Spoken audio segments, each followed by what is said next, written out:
সত্য বিজয়ী হয়েছে, মিথ্যা পরাভূত হয়েছে।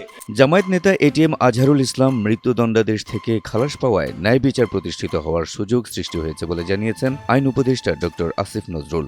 মঙ্গলবার সকাল 10:30টার দিকে তার ভেরিফাইড ফেসবুক পেজে প্রকাশিত এক প্রতিক্রিয়ায় আইন উপদেষ্টা ডক্টর আসিফ নজরুল একথা বলেন।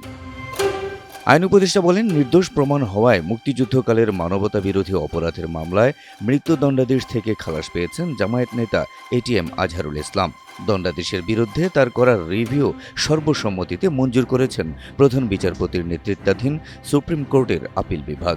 আজহারুলকে মৃত্যুদণ্ড দিয়ে আন্তর্জাতিক অপরাধ ট্রাইব্যুনালের রায় এবং মৃত্যুদণ্ড বহাল রেখে এর আগে আপিল বিভাগের দেওয়া রায় বাতিল ঘোষণা করা হয়েছে আজকের রায়ে।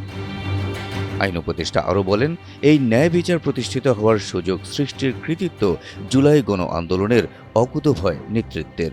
এই সুযোগকে রক্ষা করার দায়িত্ব এখন আমাদের সবার।